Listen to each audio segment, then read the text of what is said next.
अस्सलामुअलैकुम, welcome back to another video. उम्मीद करती हूँ आप लोग सब खैरियत से होंगे। आज की रेसिपी बहुत क्विक रेसिपी और बहुत ही टेस्टी रेसिपी है। आज की रेसिपी हम बनाएंगे मटर पुलाव। जैसे ही मटर आते हैं सबसे पहले कोशिश होती है कि हम मटर पुलाव बनाएं। हर घर की कहानी हर घर के साथ। मैंने सबसे पहले पैन में ऑयल लिया है 1 कप। हमारी वीडियो को बगैर स्किप किए पूरी देखा करें ताकि आपको हमारी रेसिपी समझ आए कि हम साथ साथ कौन सा मेथड यूज़ करते हैं। ऐसे आप स्किप करके देखेंगे तो आपको बिल्कुल भी समझ नहीं आएगा और पता नहीं आप हमें दिल में क्या कहते रहे कि हमने क्या समझा दिया। इसलिए वीडियो को एंड तक देखा करें ताकि आपको समझ आए। अभी ऑयल गर्म हो जाए थोड़ा सा, हमने इसमें खड़े मसाले ऐड करने हैं। ये बहुत आसान और टेस्टी रेसिपी है, बहुत शौक से हर घर में खाई जाती है। लहसुन और अदरक का पेस्ट,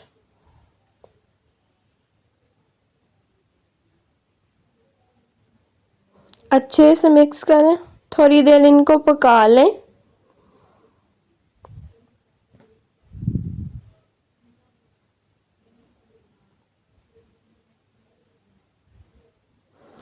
अब हमें सारे खड़े मसाले ऐड करने हैं। लौंग, स्टार, डिफरेंट डिफरेंट मसाले हैं। ये सारे खड़े मसाले हैं जो हमें ऐड करने हैं। ये करी पत्ता,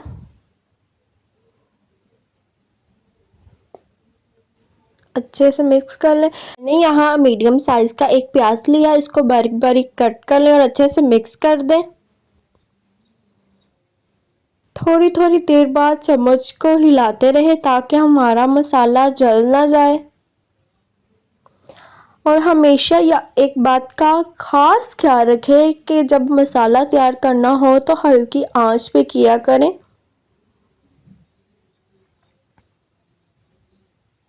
जब मसाला जल जाता है तो किसी भी सालन का कोई टेस्ट नहीं होता। सारा जो सालन बनता है, कोई भी चीज़ बनती है, पुलाव, सालन, एवरीथिंग, वो सिर्फ मसाले पे ही डिपेंड करता है कि आपका मसाला कैसा तैयार हुआ है। और मसाले को जलाकर अगर हम तैयार करेंगे तो उसका बिल्कुल भी टेस्ट नहीं होगा।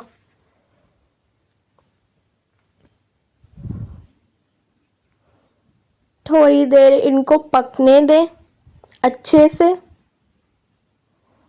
जो मसाला हम तैयार करेंगे अगर वो अच्छा होगा तो इंशाल्लाह हमारा पुलाव भी बहुत ही अच्छा बनेगा।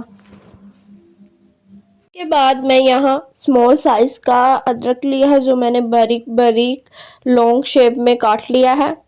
3 हरी मिर्चें ली है जो कट कर ली है बारीक बारीक, लॉन्ग शेप में मैंने कट किया है। अच्छे से इनको मिक्स कर दें। इसके बाद मैं मीडियम साइज़ का टमाटर लिया जो मैंने बारीक बारीक कट कर लिया है। मैंने उसकी क्लिप बनाना भूल गई थी, सो मैंने ये आपको नज़र आ रहा होगा कि मैंने यहाँ टमाटर डाला है। इसके बाद मैंने यहाँ 4 टेबलस्पून दही डाली है। इनको अच्छे से मिक्स कर लें। मैंने अच्छे से मटरों को वॉश किया। मैं यहाँ 1 किलो मटर इस्तेमाल कर रही हूँ।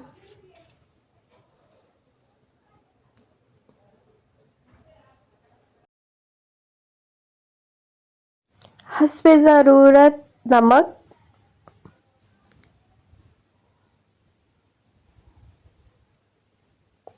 टेबलस्पून सूखा धनिया का पाउडर। अच्छे से इनको मिक्स कर लें।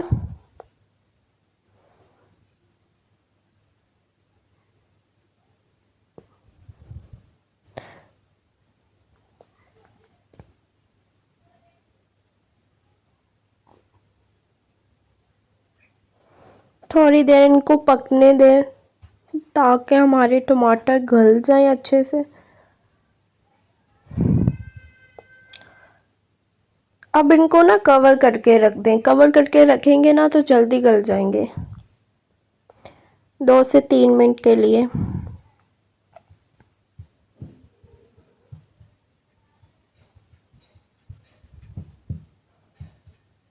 ये जी, अच्छे से इनको मिक्स कर लें।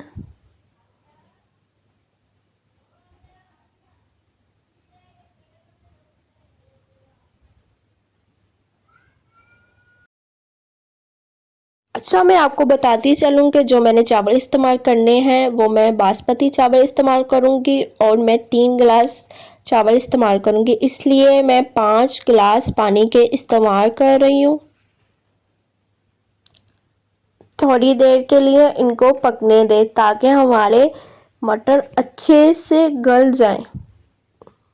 कवर करके इनको रख दें अब हल्की आंच में। चावलों का पानी बॉईल हो गया है। मैं आपको फिर बताती चलूँ कि मैंने बासमती चावल इस्तेमाल किए हैं और मैंने 3 गिलास चावलों के इस्तेमाल किए हैं। अच्छे से चावलों को निकाल लें, कोई भी चीज़ ज़ाया मत किया करें, बर्तन को अच्छे से साफ़ किया करें।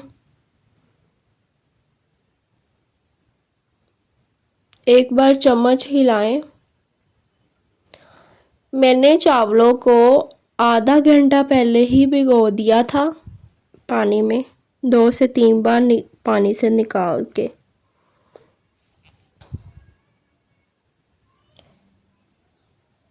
ये देखिए जी, गरम मसाला 1 टेबलस्पून। मैंने यहाँ लाल मिर्च भी यूज़ की है,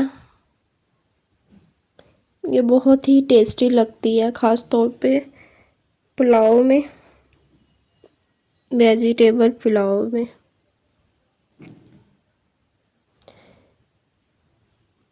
एक दो बार चम्मच हिलाएं।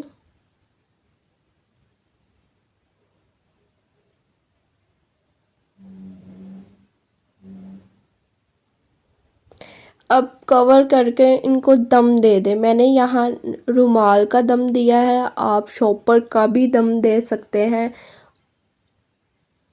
हल्की आंच में रख के 15 मिनट के लिए इनको दम दे दें। ये देखें जी, हमारी आंच बहुत ज़्यादा हल्की है।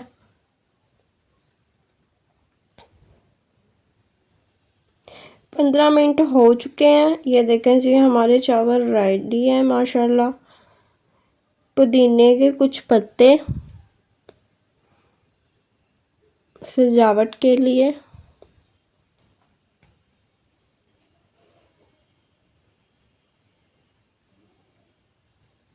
ये देखें जी, माशाल्लाह माशाल्लाह क्या रंगत है। इसके बाद हम रायता बनाएंगे क्योंकि पुलाव रायते के बगैर अधूरा है। मैंने 1 कटोरी दही ली है और 1 टेबलस्पून पुदीने की चटनी ऐड कर दिया। मैंने पहले से ही बना के रख ली थी। कोशिश किया करें कि ऐसी चीज़ें पहले से ही बना कर आप फ्रीज़ कर लिया करें। हस्बे ज़रूरत नमक।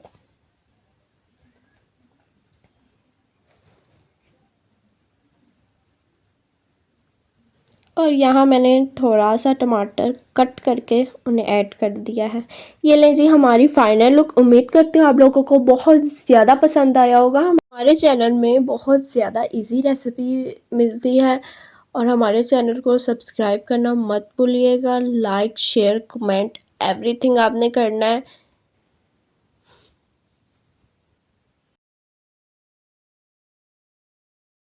भी खुश रहें, दूसरों को भी खुश रखें, दुआएं करते रहें, दुआओं में याद रखें और अल्लाह ताला हमारे रिज़्क़ में बरकत अता फ़रमाए। अल्लाह हाफ़िज़।